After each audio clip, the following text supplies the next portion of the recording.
dependerá de cómo vaya el café de la tarde y de vuestras preguntas.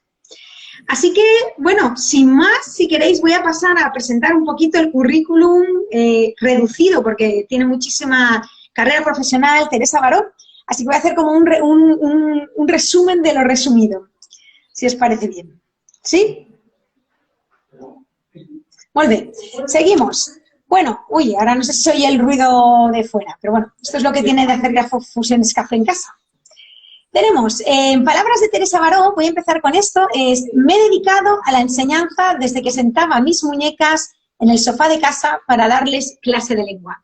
Y me he dedicado siempre a la comunicación, seguramente para superar mis propias dificultades y vencer mi timidez de adolescente. Esta frase es directamente copiada de su web, son sus palabras y me llama mucho la atención que luego hablaremos cómo con estas palabras de inicio hoy es un referente en todo lo que es comunicación no verbal y no le da nada de vergüenza de hablar en público y habla, vamos, se expresa fantásticamente bien, que ya nos contará.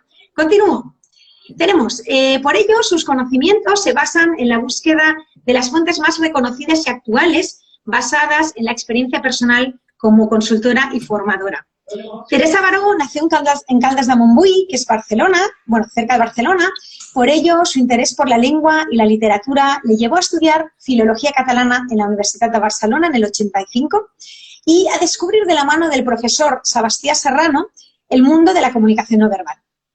Ya trabajando como profesora de secundaria, estudió técnico superior en publicidad en ICOMI Barcelona en el 91 porque le interesaba conocer las herramientas de persuasión y seducción más eficaces en la empresa, que en definitiva, según sus palabras, es la comunicación que nos influye cada día.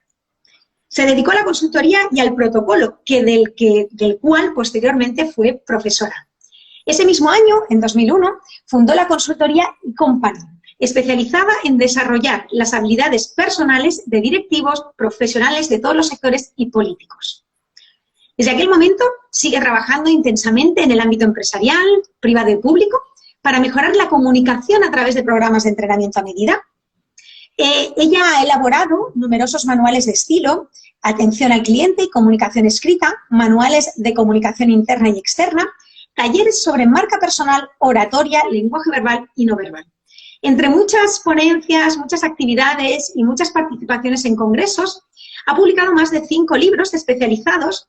Por nombrar alguno de ellos, desde el 2011 tenemos un libro que empieza con el título Saber decir. Le siguen publicaciones como el Manual de la Comunicación Personal de Éxito, editada en 2015, y siendo la más actual ahora en 2001, que seguro que lo habréis visto por las redes, con el título Imparables, Comunicación para Mujeres que Piensan Fuerte. Esta me encanta, esta me llega. Bueno, y muchísimas cosas más, pero no nos da tiempo porque es inmenso y desaprovecharíamos la ocasión de conocerla más. Teresa, fantástico. Pues... Gracias Chantal por esta presentación y bueno, pues vamos a hablar de esto, ¿no? De la comunicación no verbal, que es lo que tú querías conocer más a fondo y también trasladarlo a nuestros seguidores, a las personas que están conectadas ahora. Pues sí, de momento yo entiendo que más o menos una de las preguntas que siempre hago y que me gusta conocer, porque también me gusta conocer a las personas y que os conozcan, es ¿cómo te iniciaste en el ámbito de la comunicación no verbal? Así que te motivó. Mira, pues como tú decías, leyendo un texto mío, yo conocí este ámbito en la universidad, aunque yo me dedico más por la carrera que estudié, me dedicaba más a la parte verbal, es decir, a la palabra, a la literatura, a la lingüística, al análisis de las lenguas, ¿no? Por lo tanto, yo me inicié en esta parte de la comunicación profesional en el ámbito de la palabra, pero había un profesor que es Sebastià Serrano, que nos daba unas clases acerca de la comunicación no verbal, los olores, el contacto físico, los movimientos, los gestos, y esto ya me interesó en aquel momento, pero después digamos que lo dejé un poco aparcado porque empecé a trabajar en una escuela como profesora de lengua Y, y aunque esto se utiliza permanentemente, pero no está en los programas educativos, porque es así, es una pena, pero esta parte no está en los programas. Entonces, cuando ya había dejado la enseñanza en secundaria y me dediqué al mundo de la empresa, empecé a dar clases de oratoria, de hablar en público, de técnicas de persuasión, me di cuenta que la mayoría de las personas, de los profesionales, no dominaban para nada su lenguaje corporal. Y que aquí estaba la clave del éxito. En la mayoría de las situaciones el éxito no estaba en el hablar bien, el construir frases correctas, sino en comunicarse con el público, con la audiencia. Y esto significa conectar. ¿Y cómo conectamos? Pues conectamos básicamente a través de esta comunicación no verbal, porque es la que es más emocional, en general, la que nos define como personas, la que muestra nuestra actitud, nuestras emociones, nuestro entusiasmo. Y más ahora mismo que además nos comunicamos en remoto. Esta parte ha tomado una relevancia excepcional. Claro, yo creo que esto que acabas de decir en remoto, ahora me ha venido una pregunta. ¿Es lo mismo, o sea, la formación que tú darías o los tips que tú darías o las propuestas que tú harías serían las mismas para lo que es una comunicación, para dar un discurso presencial que en el online? ¿Siguen las mismas pautas o no tiene nada que ver? Pregunto.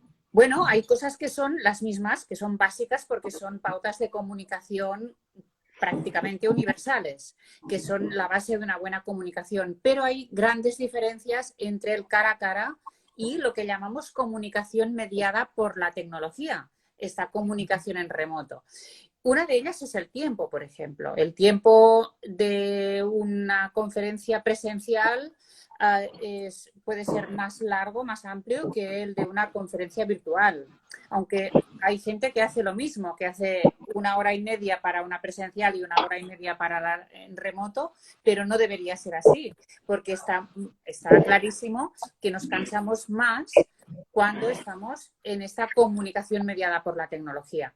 Después están los temas de, por ejemplo, de los sentidos que se pierden en la transmisión. Por ejemplo, ahora mismo no compartimos ni el mismo espacio, por lo tanto, la misma temperatura. Cada uno tiene aquí, en función de dónde vive y cómo es su casa, tiene una temperatura distinta. Por lo tanto, esto ya no lo sentimos igual.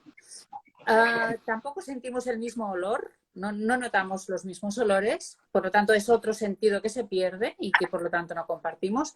El contacto físico también se pierde y otro muy importante, pero que tú sabes sustituir muy bien, que es el del sabor. ¿No? Por ejemplo, en los cursos presenciales podemos compartir un café, podemos hacer este break y pues compartimos los mismos alimentos, a lo mejor unas frutas o un bocadillo, ¿no? Y ahora cuando estamos en remoto pues no tenemos esta oportunidad. Por lo tanto, en remoto hay una serie de sentidos que se pierden, pero que podemos compensar de otras maneras. Y aquí está una de las claves para conseguir conectar con estas personas aunque estén lejos. Pero hay que tenerlo en cuenta y hay unas técnicas para conseguirlo. Uy, mira tú, es que todo eso que dices no lo había pensado, pero porque yo pensaba, vale, la diferencia en remoto y en online, el tiempo sí era algo que podías pensar, pero claro, la comida, la temperatura, es verdad, si claro, tú estás hablando con alguien en Argentina que ahora es invierno y tú estás ahí con un calor, es como que no, que eso, claro, genera una comunicación, claro, yo estaré como, uno estará más tiritando, el otro estará como, no sé, como más alegre quizá, con la sangre más, o con ganas de tomar una sandía fría, y el otro con el caldo, ¿no? Entonces, no lo había pensado yo esto. Pues esto es muy importante porque es uno de los elementos que nos hace conectar, compartir. Cuando compartes emociones y cuando compartes también estas sensaciones físicas incluso, estás mucho más cerca de la conexión con la persona y de generar confianza. Esto no significa que sea imposible generar esta conexión y esta confianza, pero es más difícil, claro, porque estamos delante de una pantalla, esta pantalla es muy fría, nos falta información de la otra persona, ahora aquí nos vemos el rostro muy bien, menos mal, ¿no? Pero nos falta información del entorno, dónde estamos, bueno, en algunas situaciones incluso esto puede generar algunas sospechas, o incluso alguna inquietud, o a veces nos distrae el el contexto que vemos, que es muy pequeño. Nos distrae porque cada detalle cuenta en esta transmisión. Y tú antes decías que, claro, que habían como unos trucos como para que no sea tan duro, digamos, el tema del online o del presencial. No sé, ¿nos puedes decir alguno de ellos? Bueno, pues mira, por ejemplo, este que utilizas tú, que es el de preparar un café y compartirlo, pero que todo el mundo esté avisado. Por ejemplo, si hacemos una reunión de equipo y es en remoto y queremos que haya calidez, pues proponemos al equipo que se preparen esto, un té, un café, una bebida caliente. ¿Por qué? Pues porque cuando yo tengo algo en las manos de una cierta temperatura, esto me da la sensación de calidez y esto ayuda también a dar la imagen a los demás de calidez, porque piensa que las neuronas espejo están funcionando por lo que ven, no solo por lo que sientes en aquel momento, sino también por lo que imaginas que está sintiendo la otra persona. Mira, no paro, ¿eh? No paro. Muy bien. Aquí no me apuntes. Me encanta. Por eso a veces me ves con la cabeza abajo, pero estoy así como sin perder. Y esto también, esto de la comunicación que estás comentando ahora, que es como una comunicación como muy nueva, pregunto, no lo sé, yo no he leído tu último libro, pero me pregunto si está en el título que me encanta, eso de mujeres imparables, ¿no? Me parece como muy potente, ¿no? ¿Algo habla de esto, este último libro que has hecho? O... Bueno, mi último libro, Imparables, que lo tengo aquí, es este. Este libro está dedicado especialmente a las mujeres profesionales. Y tanto hablo de la parte verbal como la no verbal, porque al final de lo que se trata es de dar herramientas para que no tengan este techo de cristal, para que las mujeres que quieran progresar en su carrera, que quieran triunfar en lo que ellas quieran, pero yo hablo siempre del ámbito profesional, puedan hacerlo sin dificultades y sobre todo sin sufrir, que lo hagan seguras, que lo hagan tranquilas, que lo hagan felices. Pero para esto tenemos que darnos cuenta de cuál es la realidad y, muy importante, cada una de nosotras tiene que saber cuáles son sus carencias, sus creencias limitantes y también cómo es su comunicación. Y aquí está el corazón del libro, ¿no? ¿Cómo es nuestra comunicación, la comunicación en general de las mujeres, por la educación que hemos recibido? Bueno, pues la educación que hemos recibido hombres y mujeres es muy distinta. Por ejemplo, a las mujeres se nos ha educado para movernos de una forma determinada, para sentarnos, para caminar de una forma determinada y, desde luego, para vestir y para adornarnos de una forma determinada. Incluso la sonrisa se utiliza de forma distinta en la mujer que en los hombres. Y los hombres han sido educados también pues, para transmitir una serie de fortalezas y valores, ¿no? Ellos tienen que transmitir esta valentía, esta competitividad, incluso a veces esta firmeza. Pero estos son valores tradicionales, evidentemente ahora están cambiando, pero todavía estamos marcados por ello. Bueno, y todo esto lo reflejamos a través de cómo hablamos y cómo nos movemos. Bueno, pues a partir de la conciencia de cómo hablamos y cómo nos movemos, podemos cambiar aquello que nos perjudica especialmente en entornos muy competitivos o en entornos que son muy masculinizados. Por ejemplo, una mujer que está en un sector profesional donde dominan los hombres o los superiores son normalmente hombres, tiene que conocer estas diferencias para poder adaptarse, para poder saber cómo influir en su entorno, en los clientes, en sus compañeros, en sus superiores y en todos los momentos, ¿no? Pero de una forma consciente, no lo que le sale, no lo que le han enseñado desde niña, porque a lo mejor lo que le enseñaron de niña ahora no le resulta útil porque el mundo ha cambiado. Claro, yo en esto, por ejemplo, no sé si tu libro habla, yo hablo desde la ignorancia, pero, y me lo voy a comprar seguro, pero yo estaba pensando, claro, conciencia. Claro, esta parte es importante. Entonces, yo no sé si, claro, si no sé si en el libro lo hablas, pero yo me digo, bueno, conciencia, ¿cómo hacemos, qué explicamos o cómo trasladamos a las compañeras de trabajo, a tus amigas, ¿no? A veces lo que son patrones quizá más masculinizados o copias de mando, ¿no? En la mujer que está imitando al hombre, ¿no? En vez de ser un propio liderazgo femenino, ¿no? O sea, ¿qué es ¿cómo es un liderazgo femenino? Porque nuestro patrón de imagen, o sea, o la copia que tenemos, es una mujer militar. Voy a generalizar, las películas, da igual, voy a súper generalizar, ¿eh? Pero mujer militar, que es un mando, ¿no? Que es un alto mando. Claro, para que le tomen en serio parece que tenga que ser más agresiva o más dura, casi que el hombre, o más cruel, ¿no? Para que le tomen en serio. Entonces, yo pienso, ¿será que no tenemos patrones de copia o para imitar? ¿Cuál es el liderazgo femenino? O sea, ¿qué es el liderazgo femenino? No sé Buena cómo... pregunta. Buena pregunta. Yo, de hecho, ya lo digo en el libro, prefiero no hablar de liderazgo femenino. Me parece que este liderazgo no existe. A mí me parece que existe un liderazgo que es el adecuado para las empresas y para las organizaciones del siglo XXI, que reúne cualidades de lo que tradicionalmente han hecho los hombres y de lo que tradicionalmente también hemos hecho las mujeres para gobernar la casa, por ejemplo, o criar una familia y unos hijos, o para relacionarnos con nuestras amigas, ¿no? O sea que hay muchas cualidades en la comunicación típicamente femenina y muchas cualidades en la comunicación típicamente masculina de la que tenemos que aprender, y todos tenemos que aprender de todos. Los hombres pueden aplicar también muchas herramientas que nosotras dominamos más.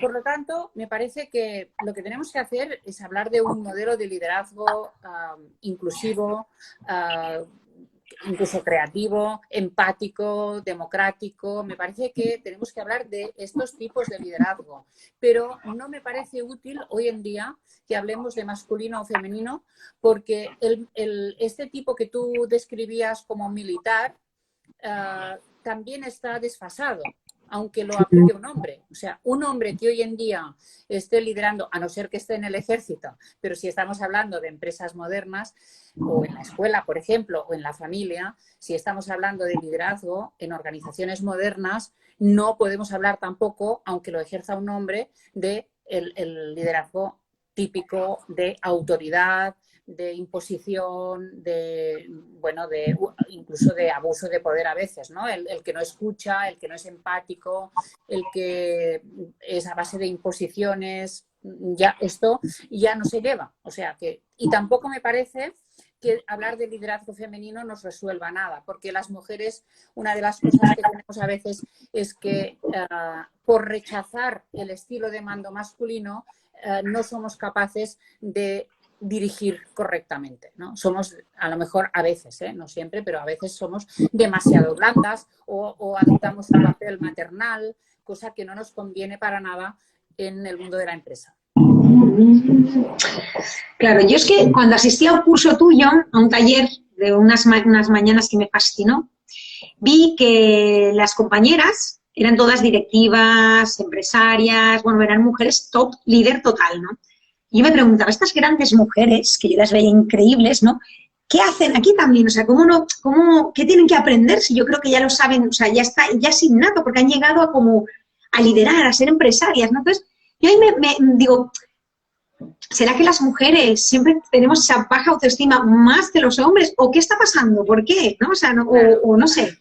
Sí, bueno, es que te sorprenderías de la cantidad de mujeres que están en un gran momento de su carrera, que se sienten mal, que creen que no están suficientemente reconocidas, que ellas se sienten inseguras, que lo están pasando mal, bueno, que piensan que han llegado a su tope y que podrían hacer más. Este es un problema que tenemos la mayoría de nosotras, y esto se ha descrito muchas veces como el síndrome de la impostora, que explico en mi libro. Por cierto, hay una persona que ha pedido cuál era el título del libro, lo vuelvo a poner, Imparables, creo que está al revés, pero Imparables, comunicación para mujeres que pisan fuerte. Este es este libro, que también pueden leer los hombres, porque los hombres aprenderán un montón acerca del liderazgo y además de cómo somos y cómo nos comunicamos las mujeres. Pues el síndrome de la impostora es esto, simplemente es el pensar que no valemos suficiente, que los demás saben más que yo, que a lo mejor me proponen un cargo directivo y no lo acepto porque pienso que no estoy preparada, nunca estaré preparada suficientemente, y eso es una de las barreras típicas que tienen muchas mujeres hoy en día en el ámbito profesional.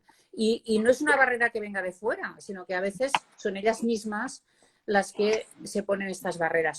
Son creencias limitantes que evidentemente se pueden superar y se les puede dar la vuelta. Teresa, aquí tenemos una persona de Buenos Aires que comenta que si se consigue en Argentina el libro. Se consigue en digital y en audiolibro, porque tengo la suerte de que es mi primer libro que está en audiolibro. Pero en papel está solo en España, de momento. No sé si lo podrías conseguir a través de alguna distribuidora, pero creo que no. ¿Es digital o audiolibro? Bueno, fantástico.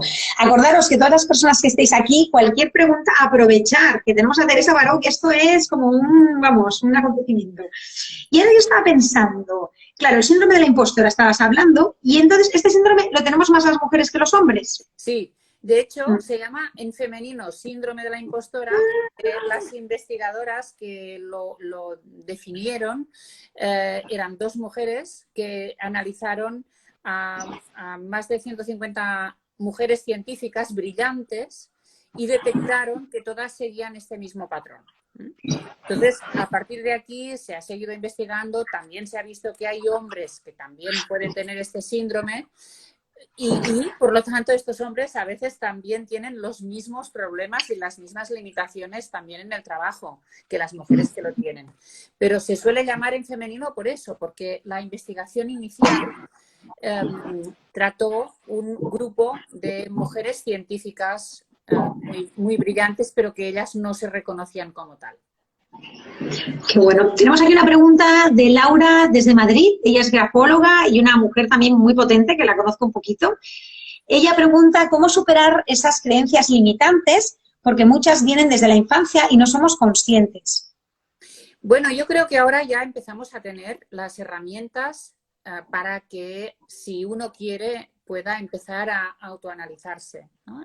Al final, yo, por ejemplo, tengo un vídeo en mi canal YouTube que habla del síndrome de la impostora, lo podéis ver cuando queráis, y podéis ver los comentarios. Hay muchísimas mujeres que me dicen: gracias, Teresa, por el vídeo, porque yo me sentía así, pensaba que estaba sola en el mundo sintiendo esto y ahora me doy cuenta de que incluso tiene un nombre y que esto lo compartimos muchas mujeres. Bueno, pues lo que quiero decir con eso es que cada vez tenemos más conocimientos, más herramientas en libros, en vídeos, podemos leer artículos que nos hablan de estas limitaciones. Y el primer paso siempre es reconocerlas. La persona que cree que ya lo tiene todo hecho, que ya lo sabe todo, difícilmente puede cambiar. Pero si tú empiezas a revisar lo que te han enseñado en tu casa, lo que has aprendido en la escuela, empiezas a revisar qué es lo que te da miedo, dónde te sientes insegura. Si empiezas a revisar todo esto, te das cuenta de que puedes hacer algo. Lo importante es darte cuenta y después buscar las soluciones, buscar un libro, buscar un curso, buscar vídeos, buscar a alguien que sea un referente en el tema, porque poco a poco pues, se va divulgando una nueva perspectiva también de lo que ha sido la educación, de lo que tiene que ser la educación. Yo creo que ahora mismo toda la sociedad es mucho más consciente de cosas que no éramos hace incluso 10 años, ¿no? De cómo hablamos, de las bromas que hacemos. Hay bromas que hoy ya no nos hacen gracia y hay comentarios que vemos que son fuera de lugar. Es decir, que poco a poco nos vamos dando cuenta de que las cosas van cambiando y lo que aceptábamos antes ya no lo aceptamos. Laura, yo estoy segura que esta respuesta te ha inspirado, te ha incitado a que puedas ir al canal y seguro que Teresa Baró además también le podéis enviar mensajes WhatsApp por Instagram, claro que os va a contestar porque es hiper generosa en ofrecer todo su conocimiento y luego también todos los libros y todo lo que tiene es increíble, o sea, así que os animo, si no ha quedado claro lo que sea, pues por fin poder retomamos, ¿eh?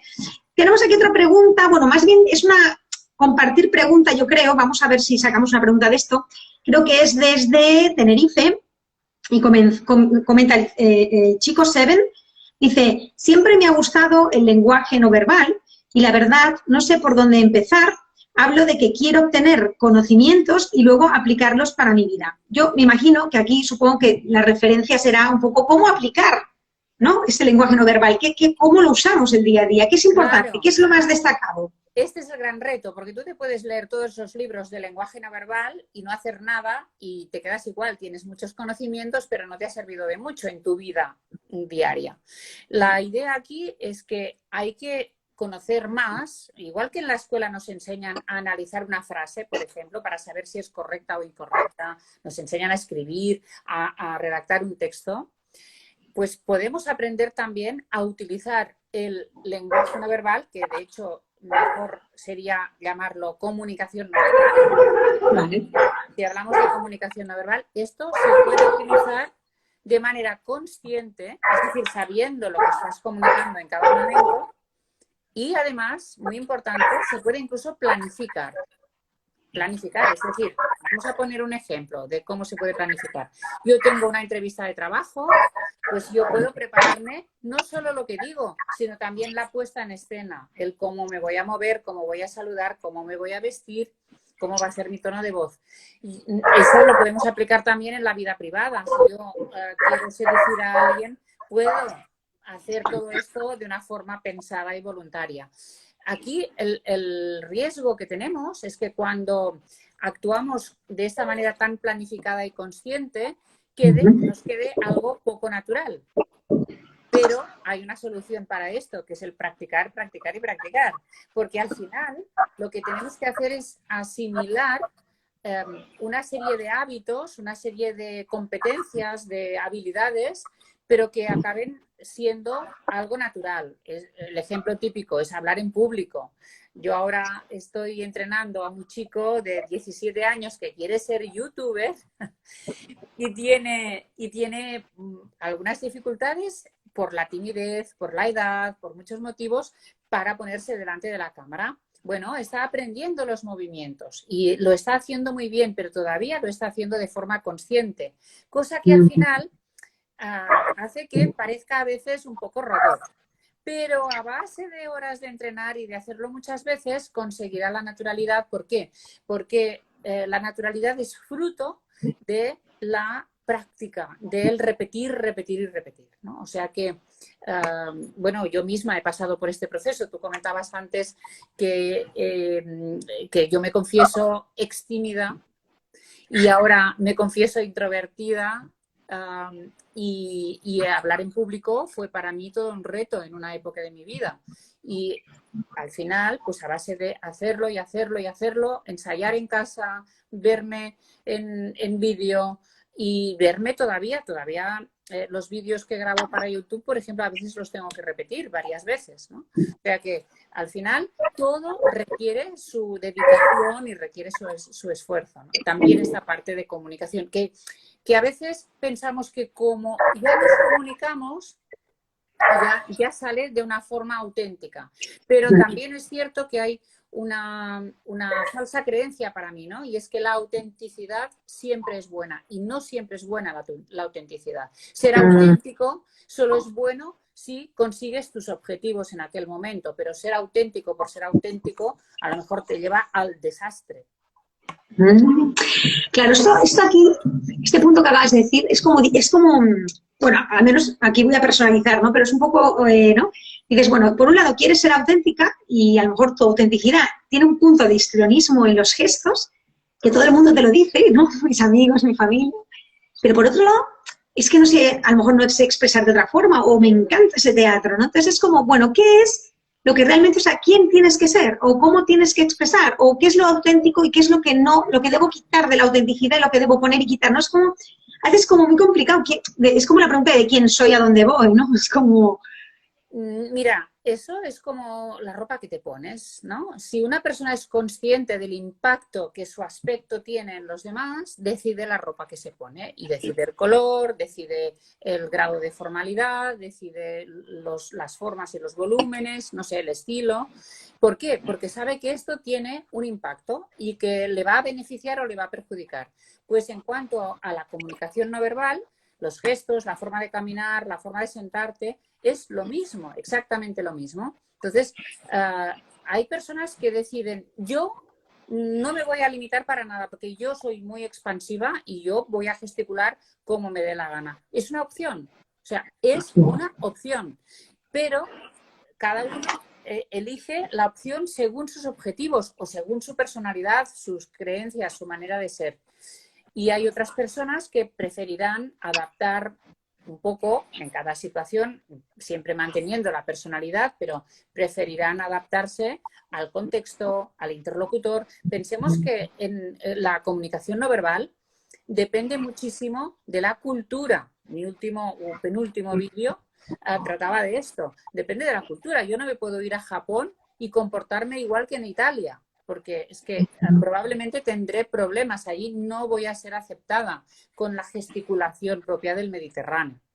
Ya que también depende de cada persona cómo es y en qué contexto se encuentra. Pero a mí me parece que esto es una decisión personal. Hay personas que priorizan esta autenticidad y otras que prefieren pues, adaptarse más según el contexto que tienen. Aquí tenemos un comentario, pregunta de la compañera Rosa Díaz García. Dice, una cosa es la espontaneidad y otra es practicar la comunicación para dentro de tu autenticidad. Y aquí hace como una interrogante, ¿ser natural? ¿No? Supongo que es un poco lo que estamos diciendo. Bueno, es que aquí a veces nos confundimos en los términos, porque la naturalidad puede ser fruto de la práctica, por ejemplo, de algo que has entrenado, ¿no? La espontaneidad, ¿qué es? La espontaneidad es, hay un estímulo, tú reaccionas sin pensarlo. Veo a alguien, por ejemplo, y es alguien que no veo hace tiempo y, ¡uy, qué tal, qué bien, cómo estás! Esto es espontaneidad. Pero también podría ser fingido, también, ¿eh? Yo me puedo entrenar para ser fingido. Bueno, y que quede natural, esto lo expliqué en mi otro libro, que no tengo aquí a mano, que se titula Inteligencia no verbal. ¿Por qué? Pues porque la inteligencia no verbal es esto precisamente. La inteligencia no verbal es la capacidad que tenemos para comunicarnos de la forma que queremos o más adecuada en cada momento y según el interlocutor. Entonces, a veces es importante ser espontáneo, a veces ser natural y a veces no, porque esto nos perjudica. Pero una cosa es lo que es y otra cosa es lo que quiere hacer cada persona, ¿no? Es igual que con la ropa, como te decía antes, si yo quiero ir a una boda que es de etiqueta, pero yo decido ir con unos vaqueros, pues bueno, es mi opción. Sí. Aquí otra cosa, creo que es la misma, pero no, es otra persona, vale. Dice, valoro muchísimo la autenticidad, trabajo personal en una misma. El marketing, en mi opinión, resta.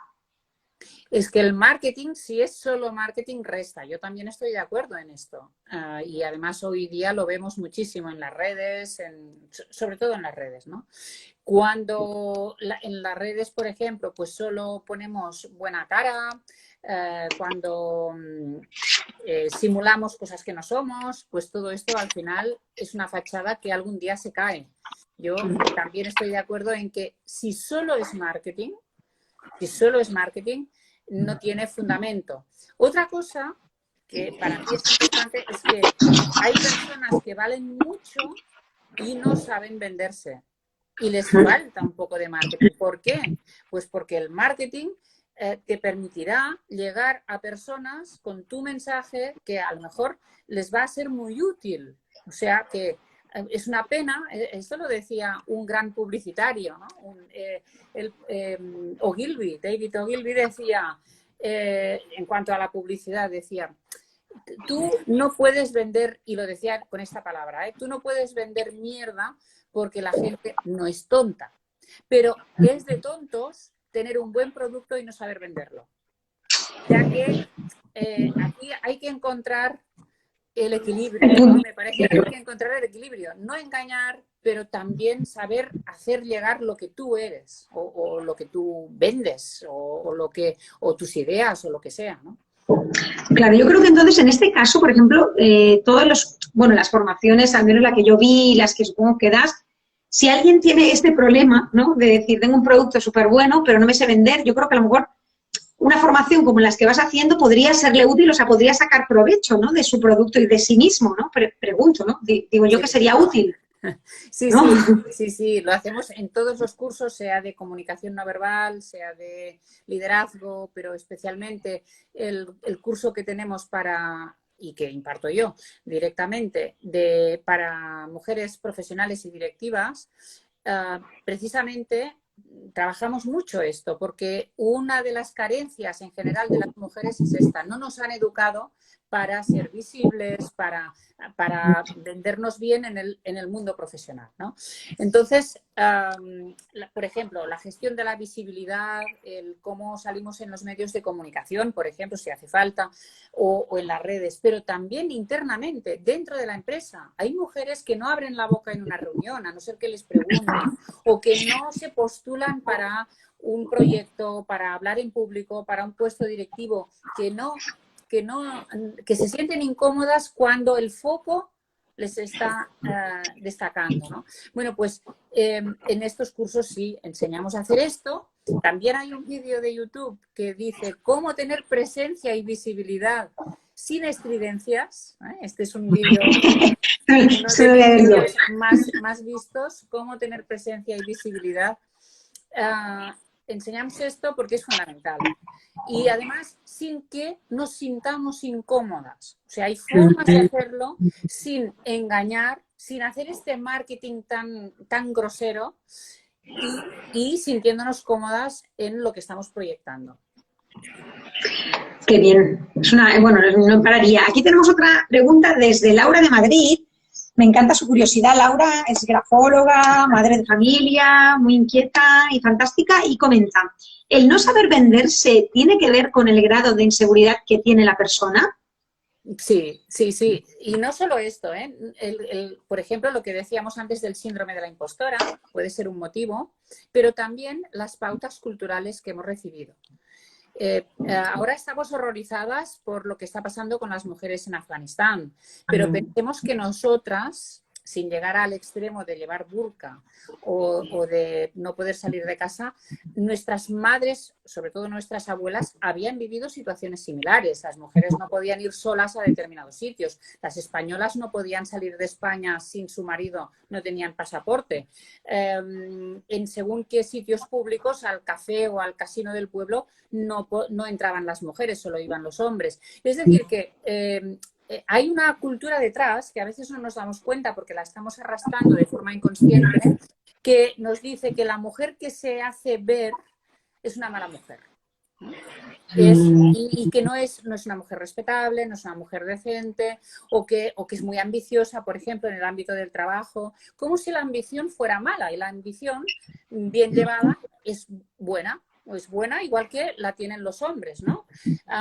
Por lo tanto, claro, tiene que ver con la propia inseguridad, pero también tiene que ver con la presión del entorno que hace que muchas mujeres prefieran no destacar, ¿no? Y por lo tanto hace que no se vendan. Sí, sí, sí, sí. Además es que hay muchas, somos muchas. Y yo creo que también con la vuelta al mundo laboral, ¿no? Todo ese, bueno, yo veo, bueno, mujeres realmente muy preparadas a nivel también académico. Cada vez veo más mujeres muy hiper, súper preparadas, ¿no? O sea que, madre mía, ¿no? Yo que estoy en selección de personal y desde perfil no muy alto, que es un perfil más bien práctico, ¿no? De personas que hacen trabajos manuales, hasta un perfil más alto, ¿no? Veo que siempre las mujeres, no siempre, ¿no? Pero son más espabiladas, son más despiertas, funcionan más rápido, no se aprenden más rápido. Y yo digo, madre mía, ¿no? Es como... Y cómo nosotras mismas nos boicoteamos tanto, ¿no? Es una cosa... Bueno, porque ¿sabes qué pasa? Que también, y esto lo explico en Imparables, hay muchos estudios que nos lo demuestran, que al final las mujeres a veces priorizamos la paz.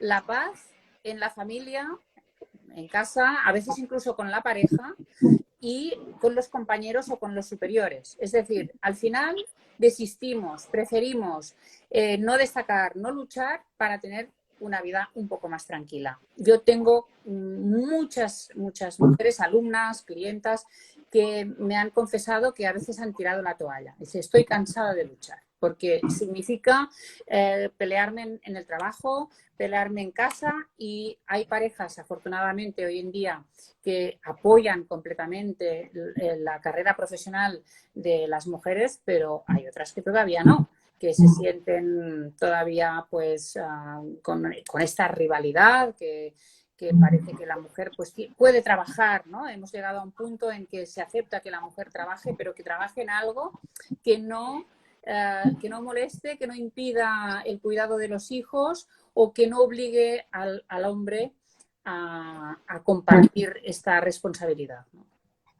Fíjate que yo, claro, en los distintos trabajos, no en todos, pero en bastantes, bueno, no en todos, sobre todo, no sé si aquí en los que no me ha pasado es cuando las personas tienen formación universitaria y mucho bagaje profesional, pero las que son personas que a lo mejor no tienen tanta formación universitaria o tanto bagaje profesional, me ha pasado sobre todo con mujeres, ¿no? El tema de boicotearse en un trabajo entre mujeres, ¿no? Que es como, pero sí, es algo, no es ni consciente, es algo como inconsciente, como... Y llegar un hombre en tu lugar, ¿no? Que tú a lo mejor te vas y llega el hombre, y esto me pasa a mí, ¿no? Pero sí, hablando por lo general, ¿no? Y sin, o sea, alabarlo ya de entrada sin ni siquiera haber hecho ningún esfuerzo. Y tú dices, pero bueno, o sea, no estoy entendiendo por qué somos tan insolidarias, o sea, por qué no nos vemos como de igual a igual, por qué no somos solidarias con nosotras mismas y vivimos todas lo mismo, ¿no? Es algo que todavía me cuesta mucho aceptar, ¿no? O entender, ¿no? No sé. Bueno, es una pena, pero es el lastre que tenemos, y es que, mira, es fácil de entender. Cuando nos educan para tener unos roles sociales, a las mujeres se las educa para hacer una determinada cosa y para comportarse de una determinada manera. Y a los hombres se les educa para hacer unas actividades y comportarse de una forma determinada. Entonces, quien se sale del rol de género es castigado no solo por el otro género, sino por el propio. Y esto está estudiadísimo. Es decir, a una mujer que, por ejemplo, sea ambiciosa laboralmente, que quiera subir en la carrera, las demás mujeres, no todas, pero habrá mujeres que no lo verán bien. ¿Por qué? Porque se está saliendo de su rol, del rol que nos han inculcado. Por lo tanto, ¿qué tenemos que hacer las mujeres? Abrir la mente, no criticar, no poner trabas a las mujeres que tienen otros estilos, otra conducta, que tienen, no sé, unas prioridades diferentes, que quieren progresar en el trabajo, y nos tenemos que ayudar. Nos tenemos que ayudar, y muchísimo. La idea de que las mujeres somos nuestras peores enemigas tendría que desaparecer. Es decir, tampoco nos lo tendríamos que repetir, sino que tendríamos que superarlo. Sí. Aquí dice Joanny que paradójicamente, y paradójicamente nosotras como mujeres educamos a los hombres. Es verdad, ¿no? Es una buena apreciación. Es una buena reflexión. Es que sabéis que la principal transmisora del machismo es la madre.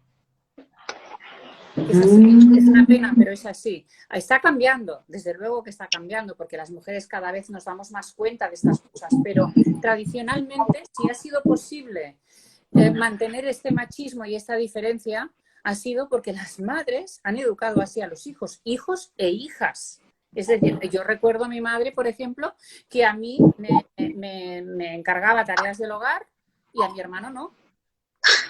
Claro, bueno, pues esto ahora nos parece un disparate, pero esto hace pocos años. Y la verdad es que cuesta mucho darle la vuelta completamente a una sociedad que lleva siglos haciendo unas determinadas cosas, ¿no? Pero en México, por ejemplo, no sé si hay alguien de México, pero... si hay alguien que nos lo diga. Es un país muy, muy, muy querido, y he tenido la oportunidad además de celebrar con una familia de allí el Día de la Madre, el Día de las Madres, que es tan importante. Y aunque la madre es venerada, esta figura, pero la madre es la que más transmite estos roles, ¿no? Esta diferencia. Claro, yo estaba pensando, claro, entonces, como tenemos este patriarcado de alguna forma y esta separación de género, ¿no? Y educacional y cultural, la comunicación sí o no, o sea, sí o sí tiene que ser distinta, o sea, es así, o sea, es como casi natural, ¿no? Que sea distinta. Claro. Y luego también yo pienso en el día a día, cómo uno se puede dar cuenta que está haciendo una comunicación ya no tan masculina, sino una comunicación más natural, más del siglo XXI, como hablábamos. ¿Qué es lo que debe ser? ¿Cuál es cómo diferenciar unos gestos o una comunicación o no sé, una forma que sea más masculina ¿Cómo buscar ese punto medio? No sé, ¿eh? Claro. Bueno, de hecho, ahora estamos en un momento en que se valora la diversidad en todos sus aspectos. Es decir, que un hombre puede moverse de una forma femenina y, bueno, en algunos países todavía tendrá problemas y en algunos sectores, pero podemos ver hombres que se mueven de una forma femenina y mujeres que se mueven de una forma tradicionalmente masculina. Y no pasa nada, y esto no nos debería importar. Es decir, que cada uno se mueva y hable como quiera, ¿no? O como necesite en cada momento. Es decir, esto no tendría que ser motivo ni de discriminación ni de rechazo. Lo que pasa es que en el ámbito profesional, por ejemplo, pues se tiende a una comunicación, como decíamos antes, más compartida, más neutra. Es decir, que especialmente en el liderazgo, en cargos directivos. Pero no se valora tanto si una mujer es femenina, sino si es eficaz, si sabe dar instrucciones correctamente, si es firme en lo que dice, si se comunica claramente. Igual un hombre, lo mismo. Pero lo que no se valora es la comunicación, por ejemplo, el ser demasiado dócil, demasiado débil, demasiado complaciente, que es lo que se nos ha enseñado a las mujeres, pero tampoco se valora el ser un bruto en los hombres, el ser ¿sabes? No sé, casi un militar o una persona que no es nada empática o que utiliza palabras groseras, tampoco se valora esto. Por lo tanto, lo que buscamos es una comunicación empática, asertiva, eficaz, clara, incluso os diría en algunos momentos elegante, ¿no? Elegante, ¿qué significa esto? Pues que es equilibrada. Y yo me preguntaba que, claro, toda tu formación, claro, te habrás formado, como decías antes, en la universidad con Sebastián, ¿no? Pero ¿cómo tú llegas? O sea, ¿la comunicación es innata en cada uno? ¿Tienes que tener unas competencias determinadas?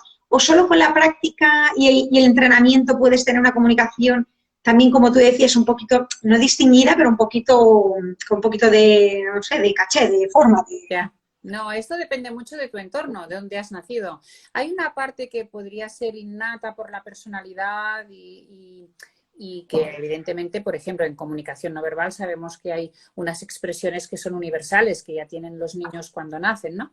Pero en el momento en que nacen, depende del entorno que les rodea, van a aprender a utilizar la comunicación no verbal de una forma o de otra, o cuando empiecen a hablar, hablarán de una forma o de otra según el entorno que tienen. Y no estamos hablando del idioma, de si van a hablar francés, castellano o catalán, sino, por ejemplo, cómo será su vocabulario, cómo serán sus frases. Pues esto va a marcar, por ejemplo, puede ser un reflejo de su clase social, el nivel cultural de su familia, la zona geográfica, pero también la forma de moverse. Esta comunicación no verbal depende de si han sido niños que han sido amados o no han sido amados, de si han recibido castigos físicos o no, de en qué clase social han crecido y qué educación han recibido, los movimientos, el cómo se sientan, cómo caminan, el volumen de la voz. Todo esto depende de lo que han aprendido. Y evidentemente también afecta, pues la timidez también puede ser fruto de este aprendizaje, también de la personalidad, que aquí hay a veces dificultades para definir claramente qué es lo que lleva a la persona ya de una forma programada y qué es lo que aprende durante los primeros años de vida. Bueno, entonces tenemos esperanza a que cualquiera de las personas que, bueno, cualquiera del rango que sea cultural y cultural y de vida, ¿no? Podamos transmitir una comunicación como más cercana o, bueno, más fácil o mejor para que el oyente, ¿no?, acepte más tu forma de expresarte, ¿no? Y luego también estaba pensando, aquí estoy apuntando de todo, es que no me queda ni hoja ya. Claro, entonces con los años de experiencia, que tienes con todo este campo de la comunicación no verbal. No sé, ¿qué cambiarías, qué mejorarías, qué nos falta, qué nos sobra? Bueno, yo mejoraría el nivel de conciencia de nuestra comunicación, es lo que comentábamos antes, ¿no? Realmente, como es algo que hemos aprendido desde niños y no nos han enseñado nada en la escuela, entonces cada uno es como es, ¿no? Lo que sí nos han enseñado, y esto es comunicación no verbal, aunque no lo reconozcamos, lo que nos han enseñado es a comportarnos, digamos, ¿no? Lo que serían las buenas maneras y el protocolo. Por ejemplo, en la escuela y en casa nos dicen, niña, siéntate bien, o niño, no te rías, o no llores. Bueno, esto no deja de ser una educación en comunicación no verbal, porque te están diciendo cómo te tienes que comportar. Lo que pasa es que no nos dicen el por qué y no nos enseñan a analizarlo. Entonces, adquirimos unos hábitos, un comportamiento que depende pues eso, de dónde nos ha tocado nacer, y después lo reproducimos, pero no somos conscientes de esto. Entonces, lo que le falta, yo creo, a nuestra comunicación es más conciencia de cómo nos expresamos. Esto para empezar. Y después, pues quien detecte que le falta algo para entrenar, pues entrenar aquella área en concreto, ¿no? Aquel aspecto en concreto. ¿Por qué te gusta tanto la comunicación? No sé. Probablemente por mi timidez de niña, probablemente. Y siempre me habían fascinado las personas que no tenían esta vergüenza, que yo tenía una amiga que, bueno, que era la alegría de la clase y que no tenía ningún reparo en ponerse delante de todo el mundo, cantar, bailar, reírse, contar chistes, y a mí me fascinaba. Siempre me han fascinado las personas que tienen esta habilidad. Y bueno, supongo que pues he querido saber el por qué existe esto. Y además me parece que la comunicación, esta es otra razón, me parece que la comunicación es lo que nos hace felices, una buena comunicación. La comunicación de calidad te reporta relaciones de calidad. Y me parece que esto es algo esencial para los humanos, para las personas. Si no tenemos relaciones de calidad, no somos felices. Así que yo entiendo que la comunicación es fuente de felicidad. Por eso me interesa tanto. Aquí tenemos a Cristina un comentario que dice: estoy tomando un curso de oratoria tan teórico, tus vídeos me ayudan mucho más. Gracias. Qué bien, gracias. Sí. Yo procuro que todo sea muy aplicable y siempre que puedo lo personalizo, pero me alegro que te sirvan los vídeos como complemento. Y luego me estaba preguntando yo, claro, no sé si escuché mal, pero creí recordar que antes había un momento, no sé, de tu vida o de tu proceso profesional que habías entrenado a muchas personas políticas, a políticos y políticas, y que llegó un momento de tu carrera que dices que ya no querías entrenar más a políticos. No sé, ¿esto tiene algo que ver con algo? O no sé si se puede decir, si no, sí. paso palabra. Bueno, es un mundo totalmente distinto al mundo de la empresa. Los patrones de conducta, incluso la relación cliente, empresa-cliente es diferente. Los políticos tienen unas agendas bastante imposibles, tienen que aprender a transmitir mensajes que, bueno, pues que a veces ni ellos mismos se creen. En fin, hay una serie de dificultades. Y prefiero, aunque a veces sí tengo algún cliente que, claro, todo es confidencial y tengo alguna cliente política, pero prefiero trabajar en el ámbito de la empresa. En la empresa, todo el mundo que viene a buscar mis servicios es porque quiere obtener una mejora, tiene unos objetivos y cree que puede mejorar. En el caso de los políticos no siempre es así, sino que vienen porque alguien les ha dicho que tienen que mejorar y no siempre creen realmente en la necesidad de hacer el entrenamiento. Claro, es que yo he visto, seguramente lo habrá visto más gente, pero yo me fijo mucho cuando ves en la televisión los políticos, después de descubrir tu formación y tu curso, ¿no? Dije, uy, voy a empezar a fijarme, ¿no? Y me fijaba también en los políticos que voy midiendo a cada uno distinto, me da igual el partido, para mí son todos bastante genéricos, ¿no? Como patrones robóticos, donde sus manos es como, si estás así, era como que estás cerrado, tienes que hacer así como que estás abierto, ¿no? O veo algunos que no mueven casi la mano, pues, o conferenciantes también para que no, porque dicen como que esa gesticulación excesiva puede denotar, dar información que no debes, ¿no? O sea, es todo como o sea, que al final, en el fondo, el lenguaje no verbal o la comunicación no verbal de los políticos o de personas así, no sé, yo no me la creo, o sea, la veo como, no sé si está, no la veo coherente, la veo rara, la veo como algo que no me está, como forzada, ¿no? Es No como es que no me en la creo, ¿no? Es todos. curioso. Claro, no es en todos. Hay políticos que nos parecen más naturales y auténticos precisamente porque se mueven de la forma como son, ¿no? Y en cambio otros es cierto que han aprendido unos movimientos y todos se parecen.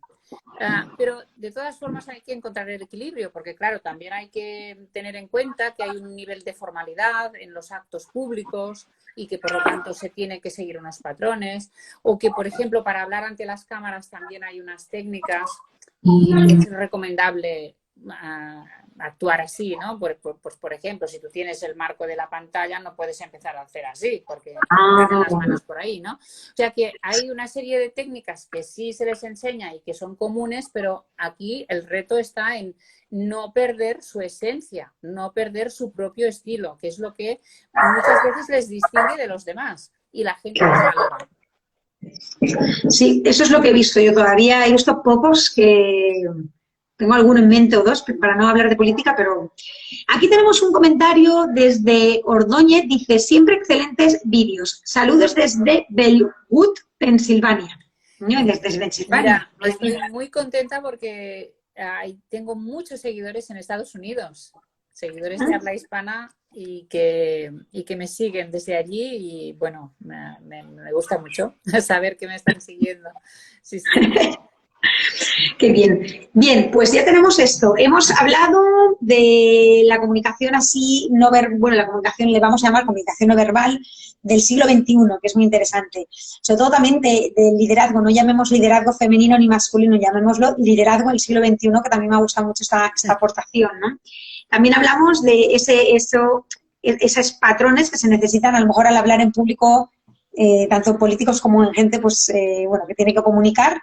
Y ahora también hemos hablado de lo que se podría mejorar, lo que sobraría, ¿no? Todo el tema de la comunicación no verbal. Me ha gustado mucho la palabra conciencia, ¿no? Es esa palabra realmente que es como liberadora cuando la tenemos. Y también me gustaría saber, bueno, no sé, ¿cuál es tu especialidad? ¿Qué es lo que más te gustaría hacer? ¿Cuál es el público que, no sé, con el que más te defines, más te identificas, con el que has visto resultados más rápido o, no sé, con el que crees que realmente hay unos efectos súper necesarios y fantásticos, que con todos, pero bueno, ¿hay alguno que a ti personalmente te llame la atención? Yo, como te decía, el mundo de la empresa para mí es muy importante porque es motor bueno, pues de progreso, de trabajo, de riqueza, de lo que sea.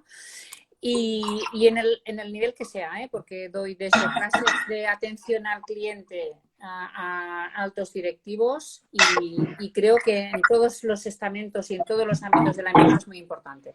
A mí me gusta trabajar. Teresa, nos quedan 8 8 segundos. segundos. Pues me gusta Sí. trabajar con profesionales. Cerramos.